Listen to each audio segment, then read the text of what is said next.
Hey guys, welcome back to my channel. నేను మీ DG హన్.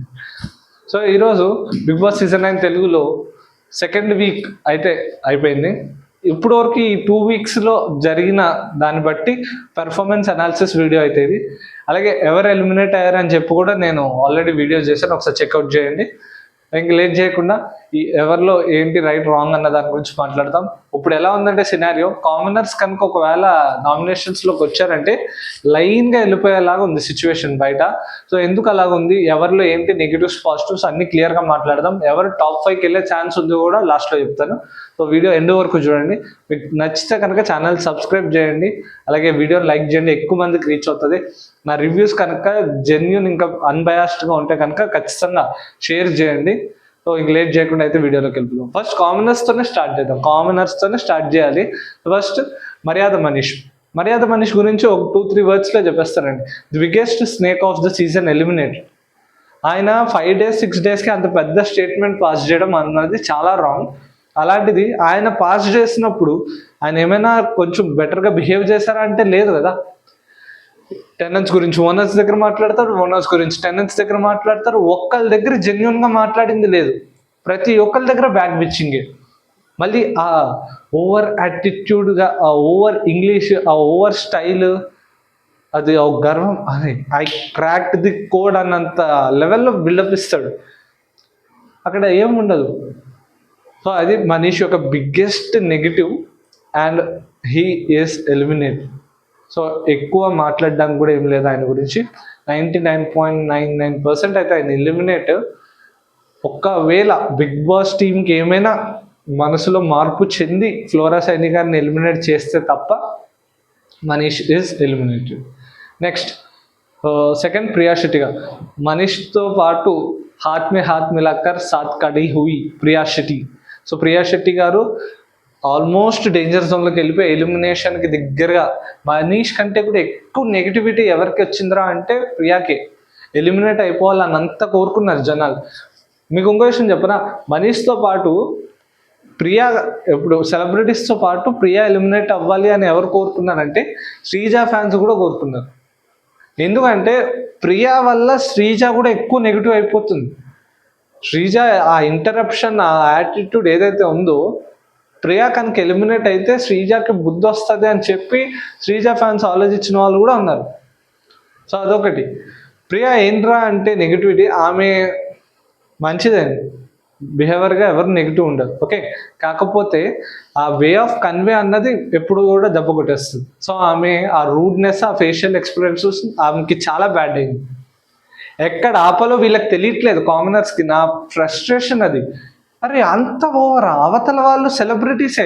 పోనీ సెలబ్రిటీస్కి మనం ఏం తక్కువ కాదు అనుకోవడం కరెక్టే, కానీ ఆ మాత్రం రెస్పెక్ట్ ఇవ్వరా మీరు? అంత అహంకారం, అంత గర్వం ఏంటి? అగ్ని పరీక్ష కాదు ఇది, బిగ్ బాస్. అగ్ని పరీక్షలో వర్కౌట్ అయినవన్నీ బిగ్ బాస్లో వర్కౌట్ అవ్వవు. అది వీళ్ళకి అర్థం కావట్లేదు. సో ప్రియా ఇప్పుడు కనుక ఇలాగే కంటిన్యూ అయితే నెక్స్ట్ ప్రియా ఎలిమినేషన్కి చాలా ఛాన్సెస్ ఉన్నాయి. చాలా అంటే చాలా ఛాన్సెస్ ఉన్నాయి. సో ఇది ప్రియా గురించి. నెక్స్ట్ హరీష్ గారి గురించి మాట్లాడదాం. హరీష్ గారు కూడా బాటమ్ 3లో ఉంది ఈ దాంట్లో. ఏంట్రా అంటే ఆయన ఫస్ట్ నుంచి యూనిక్ క్యాండిడేట్ అండి. ఎప్పుడైతే సండే ఎపిసోడ్ అయిందో ఆయన హార్ట్కి తీసేసుకున్నాడు, మారలేకపోయాడు. ఇంకా అంత నెగిటివిటీ తీసుకునే పర్సన్ ఎప్పుడు కూడా కష్టమే బిగ్ బాస్ హౌస్లో. మూవ్ ఆన్ అవ్వాలి, స్ట్రాటజీస్ వేయాలి. ఆయన ఏదైతే ఆ ఫేస్ మీద చెప్పే గుణం ఉందో ఓవర్ బోర్డ్ అవ్వకుండా ఇట్ ఈస్ గుడ్, కానీ ఆ ఎప్పుడు కూడా మూవ్ ఆన్ అయ్యే ఎబిలిటీ అన్నది ఉండాలి. ఆయన ఎలాగంటే ప్రతి చిన్నది కూడా హార్ట్కి తీసుకుని నేను ఇలాగే ఉంటాను అంటే కుదరదు కదా. కొన్నిసార్లు సిచ్యువేషన్స్ బట్టి కూడా మారాలి, కానీ ఆయన మారారు. సో అది ఆయన బిగ్గెస్ట్ ప్రాబ్లం. అలాగే చాలా డిప్ అయిపోయారు. ఇంకా అసలు మాస్క్ మ్యాన్ అన్నోడు ఏడి అన్నట్టుగా అయిపోయారు. ఆయన ఫేడ్ అవుట్ అయిపోయారు. ఏ కన్వర్సేషన్లో ఇన్వాల్వ్మెంట్ లేదు, ఎందులోని ఇన్వాల్వ్మెంట్ లేదు. సో అంతా ఫేడ్ అవుట్ అయిపోయారు ఆయన. సో చూద్దాం ఇప్పుడు ఏమైనా ఈరోజు నాగార్జున గారు బూస్ట్ ఇస్తే తప్పితే హరీష్ మళ్ళీ ఇంకా టాప్లోకి వచ్చేలాగా లేడు. నెక్స్ట్ పవన్ కళ్యాణ్ ఎలాగంటే he's only commoner. Either positive లేదు లేకపోతే నెగిటివ్ లేదు, ఏమీ లేకుండా ఒక ఒపీనియన్ లేకుండా ఉన్నాడు పవన్ కళ్యాణ్. అతనిలో వివచ్చమైన నెగిటివిటీ ఏమీ లేదు, పాజిటివిటీ కూడా ఏమీ లేదు. అలా న్యూట్రల్గా ఉన్నారు ప్రెసెంట్ పవన్ కళ్యాణ్ మీద. ఎందుకంటే పవన్ కళ్యాణ్ ఎప్పుడు ఓవర్ ద బోర్డ్ వెళ్ళి మాట్లాడట్లేదు. ఆర్గ్యుమెంట్స్లో కూడా చాలా క్లియర్గా మాట్లాడుతున్నాడు. పాయింట్ ఏదైతే ఆ కొంచెం అథారిటివ్ నేచర్ ఉందో వీళ్ళు అన్నట్టు, ఆ అథారిటివ్ నేచర్ అన్నది కనిపిస్తుంది పవన్ కళ్యాణ్లో. అది కొంచెం రూడ్గా అనిపిస్తుంది. ఎందుకంటే ఎప్పుడైనా ఒకరు చెప్పినప్పుడు వినడం చాలా ఇంపార్టెంట్. కాకపోతే నీకున్న అథారిటీని నువ్వు అలాగా దాన్ని ఏమంటారు చాలా గర్వంగా తీసుకుంటే కనుక చాలా కష్టం. అది పవన్ కళ్యాణ్లో ఉన్న బిగ్గెస్ట్ నెగిటివ్. అండ్ ఇంకొక బిగ్గెస్ట్ నెగిటివ్ ఏమిట్రా అంటే, సోల్జర్ అన్న ట్యాగ్తో వచ్చాడు కాబట్టి ఆ పులిహోర ఏదైతే కలుపుతున్నాడో అది అతనికి ఒక నెగిటివ్. ఓకే, సో ఈ రెండు అతనికి అయితే నెగిటివ్ ఉన్నాయి. ఇంతకు మించి పవన్ కళ్యాణ్కి అయితే పెద్ద నెగిటివ్ ఏం లేదు. ఈ పులిహోర కనుక ఆపిది ఆయన గేమ్ మీద పెద్దగా ఇప్పటివరకు ఎక్కడ గేమ్లో ఏమీ ఆడే ఛాన్స్ రాలేదు కాబట్టి ఈసారి ఆయన ఆడే ఛాన్స్ వస్తే కనుక హీ విల్ ఇంప్రూవ్ అని నా ఒపీనియన్. సో ఇది పవన్ కళ్యాణ్ గారి గురించి. నెక్స్ట్ డెమన్ పవన్ కామనర్స్లో వన్ ఆఫ్ ది బెస్ట్ కామనర్గా ఉన్నాడు. ఎందుకంటే అందరూ ఓవర్ యాక్షన్స్ ఏం చేస్తున్నా అసలు ఎక్కువ మాట్లాడట్లేదు అన్నట్టుగా ఉన్నాడు డెమన్ పవన్. ప్లస్ వీళ్ళందరి మధ్యలో చిన్నపిల్లడు నలిగిపోతున్నాడే అన్నట్టుగా అనిపిస్తున్నాడు డెమన్ పవన్. ఆ మాట్లాడడం కానీ అది చాలా మితభాషి, ఎక్కువ మాట్లాడలేడు. ఏమైపోతుందంటే డెమన్ పవన్ ఏదైతే పాయింట్స్ పెట్టాలనుకుంటున్నాడో ఆల్రెడీ వీళ్ళందరూ మధ్యలో దూరం మాట్లాడేసి లాస్ట్కి వచ్చేసరికి సేమ్ పాయింట్స్ అయిపోతున్నాయి కాబట్టి అంత ఇంపాక్ట్ అవ్వట్లేదు. కానీ చాలా క్లియర్గా జెన్యున్గా ఉన్నాడు అండ్ ఇన్నోసెన్స్తో ఉన్నాడు. రీతుతో ఏదైతే ఉందో పులిహోరతో అది కొంతవరకు అయితే వర్కౌట్ అవుతుంది. కాకపోతే అందులోకి అయితే వెళ్ళకూడదు.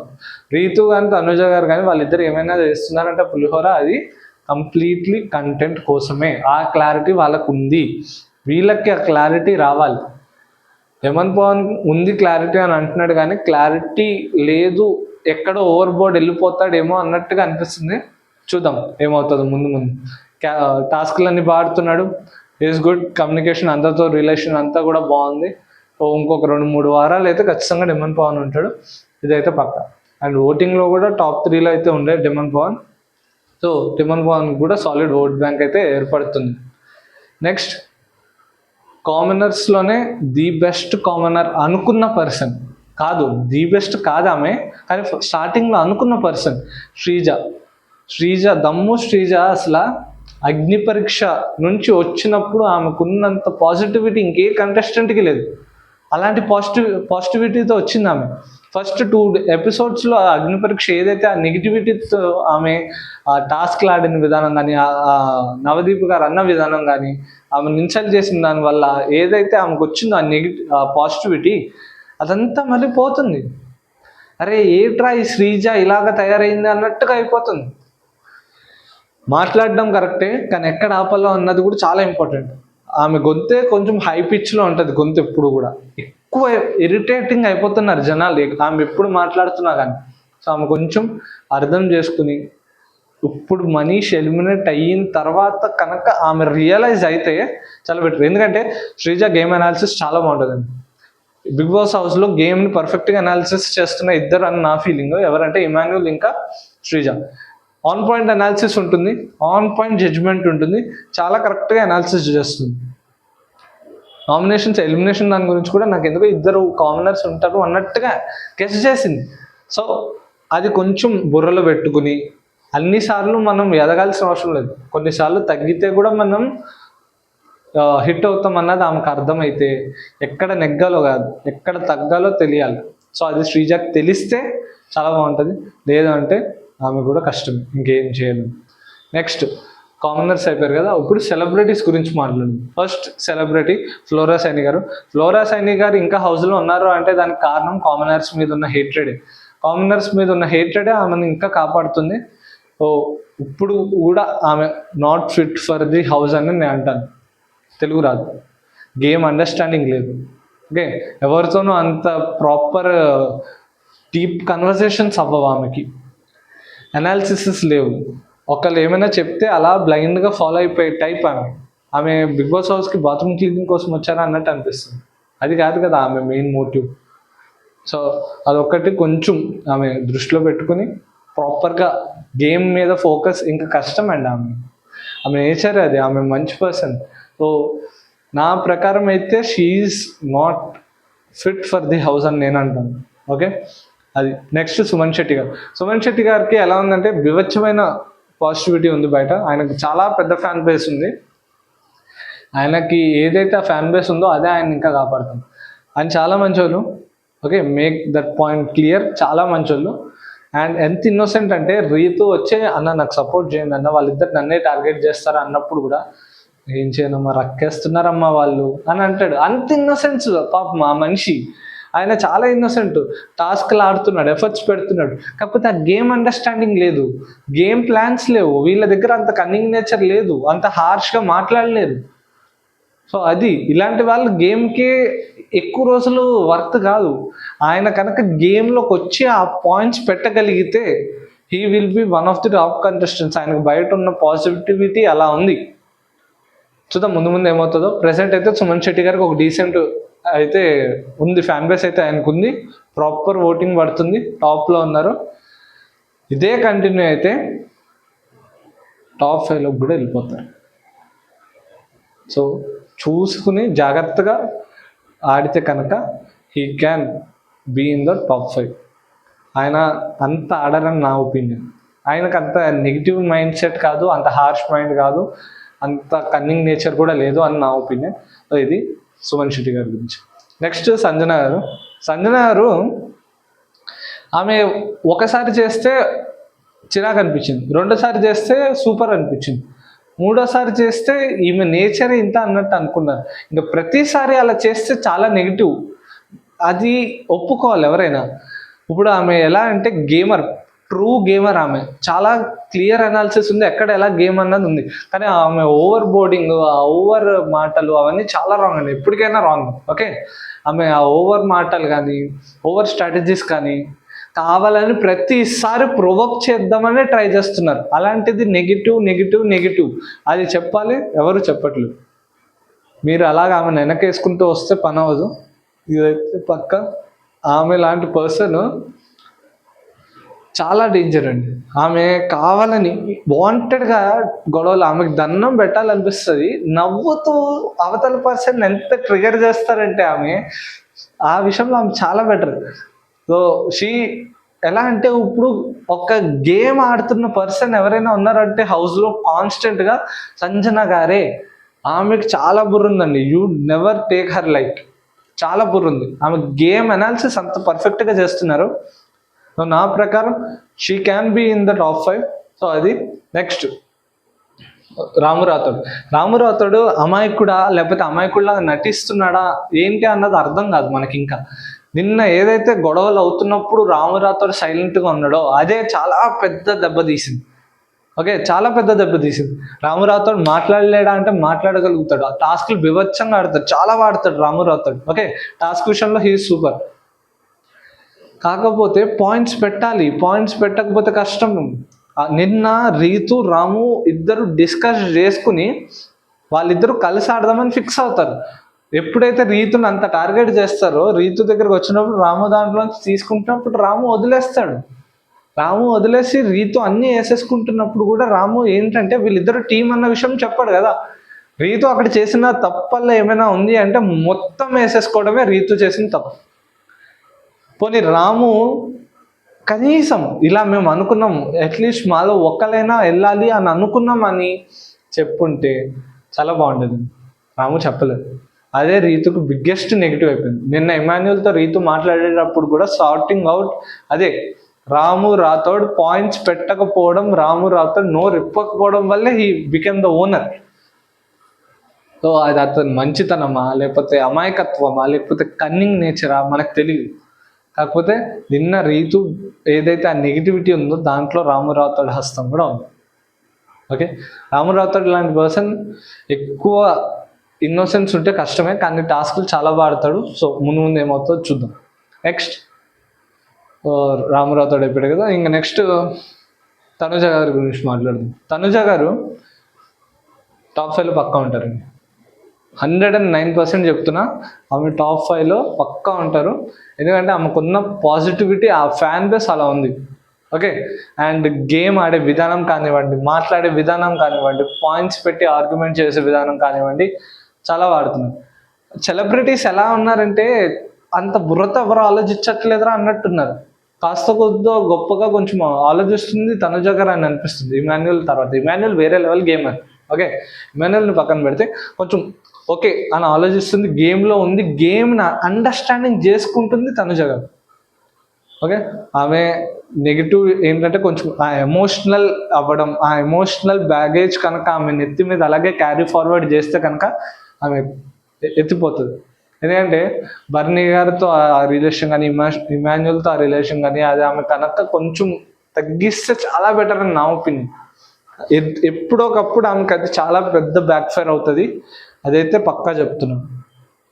రేపన్న రోజు వాళ్ళు నెగిటివ్ కానీ ఎప్పుడైనా తప్పు చేసినప్పుడు ఏమైనా పాయింట్అవుట్ చేయలేదు అంటే ఖచ్చితంగా దెబ్బ కొడుతుంది తనుజ గారికి. So as of now Tanuja గారు ఈజ్ గోయింగ్ గుడ్. ఆమెలో ఏమీ అంత నెగిటివ్ పాయింట్అవుట్ చేస్తే తప్ప దొరికేవి ఏమీ లేవు, చాలా గుడ్. అమ్మ హ్యాపీగా స్మూత్గా టాప్ 5 వరకు వెళ్ళిపోతారు. నెక్స్ట్ బర్నీ గారు కూడా one of the strong contestants అండి.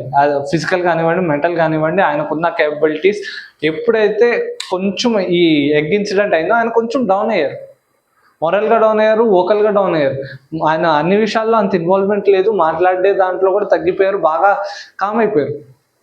కానీ ఇప్పటికీ ఫిజికల్ స్ట్రెంగ్త్నెస్ ఉంది, గేమ్ ఇంకా కొంచెం బ్యాలెన్స్డ్గా ఆడుతున్నారు, ఆయన సేఫ్ గేమ్ ఆడుతున్నారు, అందరినీ మంచిగా చేసుకుని చాలా జాగ్రత్తగా ఆయన వైపు సింపతి కన్వర్ట్ అయ్యేలాగానే గేమ్ ఆడుతున్నారు చాలా ప్రాపర్గా. ఇప్పుడు లోపల ఓనర్స్తో ఉన్నప్పుడు కూడా ఎప్పుడు ఓనర్స్తో ప్రాపర్గా డిస్కషన్ చేసింది లేదు ఆయన. వీళ్ళు ఆయన ఓనర్లా ట్రీట్ చేయట్లేదు, ఆయన వీళ్ళు నా వాళ్ళు అన్నట్టుగా ట్రీట్ చేయట్లేదు. కానీ ఇక్కడ మెయిన్ ఏమవుతుందంటే వాళ్ళు ఈయనని అవాయిడ్ చేస్తున్నట్టు అవుతుంది. సో అది ఆయన చాలా క్లియర్ అడ్వాంటేజ్గా ఆడుకుంటున్నారు, చాలా జాగ్రత్తగా ఆడుతున్నారు బర్నీ గారు. ఆయన కనుక ఏదైతే స్టార్టింగ్ 3-4 డేస్ చూపించిన మైండ్ ఉందో ఆయనకి ఉంది, ఆ మైండ్ ఖచ్చితంగా ఉంది, ఆ వోకల్ ఉంది, ఆ అథారిటీ తీసుకునే కొనం ఉంది. అవన్నీ కొంచెం ఇప్పుడు సప్రెస్ చేశారు కానీ ఆయనలో నుంచి మళ్ళీ వస్తాయి అవి ఫ్యూచర్లో. సో యాజ్ ఆఫ్ నో ఆయన కూడా చాలా స్ట్రాంగ్ కంటెస్టెంట్. ఇంకా లాస్ట్ మన ఇమాన్యుయల్ గారు. ఇమాన్యుయల్ ఇస్ అసలు నాకు కమీడియన్ అన్నట్టు ఎక్కడా కనిపించలేదండి, ట్రూ గేమర్ ఇమాన్యుయల్. ఒక్క చోట కూడా ఇమాన్యుయల్ కమీడియన్ రా అన్నట్టు ఎక్కడా లేదు. ఈ 2 వారాలలో ప్రతి చోట పాయింట్స్ చాలా బాగా పెట్టాడు, ఆర్గ్యుమెంట్స్ బాగా చేశాడు, గేమ్ చాలా బాగా ఆడుతున్నాడు. ఇమాన్యుయల్ లాస్ట్ వర్క్ వస్తున్నాడు అంటే ఆ సింపతి కూడా వర్కౌట్ అవుతుంది, లాస్ట్ వర్క్ వచ్చి ఓడిపోతున్నాడు అని. అంత బాగా ఆడుతున్నాడు ఇమాన్యుయల్. 2 సార్లు 3 సార్లు ఓడిపోయింది కూడా అవతల వాళ్ళ మిస్టేక్స్ వల్లే, ఇమాన్యుయల్ మిస్టేక్ వల్ల కాదు, అది గుర్తుపెట్టుకోండి. ఇప్పుడు బర్నీ గారిని మోసం చేసి ఎలిమినేట్ చేశారు అది అనుకుందాం, కానీ అట్ ది ఎండ్ బర్నీ గారు ఎవరికి హెల్ప్ చేద్దామని ఉండి ఇమాన్యుయల్కి, అది జగం ఎరిగిన సత్యం. కాకపోతే ఇమాన్యుయల్ ఎఫర్ట్స్ ఇచ్చాడు, ఇవ్వలేదని కాదు, ఎఫర్ట్స్ ఇస్తున్నాడు. తన ఫిజికల్ స్ట్రెంగ్త్ కంటే కూడా చాలా రెట్లు బాగా ఆడుతున్నాడు ఇమాన్యుయల్. టాప్ 5లో ఖచ్చితంగా ఇమాన్యుయల్ ఉండే ఛాన్స్ ఉంది. ఇదే కంటిన్యూ అయ్యి తన ఇలాగే బాగా పెర్ఫామ్ చేస్తే ఫస్ట్ టైం బీబీ హిస్టరీలోనే ఒక కమీడియన్ కూడా విన్ అయ్యే ఛాన్స్ అయితే ఉంది. అంత స్ట్రాంగ్ ప్లేయర్ ఇమాన్యుయల్. ఇప్పుడు ఓనర్స్ ఇంకా టెనెంట్స్ అంటే సెలబ్రిటీస్ కామనర్స్ గురించి మాట్లాడుకుంటే, కామనర్స్ ఏంటంటే చాలా ఎక్కువ ఆలోచిస్తున్నారు, అనవసరానికి మించి ఎక్కువ ఆలోచిస్తున్నారు. టెనెంట్స్ ఏంటంటే అసలు ఆలోచించట్లేదు. అలాంటి చోట ఇమాన్యుయల్ అనే పర్సన్ షైన్ అవుతున్నాడు, ఆ కమాండింగ్ తీసుకుంటున్నాడు, ఆ లీడర్షిప్ రోల్ తీసుకుంటున్నాడు. అస్సలు బుర్ర పెట్టి ఆలోచించట్లేదు. వీళ్ళేమో ఓవర్ థింకింగ్ చేస్తున్నారు, వాళ్ళేమో అస్సలు ఆలోచించట్లేదు, సరిపోయింది. సో అందుకు కొంచెం డౌన్ అవుతుంది సీజన్, కాకపోతే పర్లేదు. As of now season is going good. వీళ్ళు సెలబ్రిటీస్ వర్సెస్ కామనర్స్ కానీ అవుతుంది. నిన్న టాస్క్ రచ్చ, ఇంకా ప్రతి ఒక్కరికి ఒకరితో గొడవలు. అలాంటి నిన్న టాస్క్ మామూలుగానే పెట్టాడు బిగ్ బాస్. ఏం పెట్టినా హైలైట్ పెడతాడు. ఈరోజు ఎవరికి మీద ఎక్కువ నాకు సార్ ఫైర్ అయ్యే ఛాన్సెస్ ఉన్నాయి, ఎవరి మీద ఎక్కువ అప్రిసియేషన్ రావచ్చు, ఎవరి గేమ్ ఎలా మారుతుంది అన్నది మనం నైట్ ఎపిసోడ్లో మాట్లాడుకుందాం. సో నచ్చితే కనుక వీడియోని లైక్ చేయండి, సబ్స్క్రైబ్ చేయండి, మీ ఫ్రెండ్స్ అండ్ ఫ్యామిలీకి షేర్ చేయండి. Thank you so much.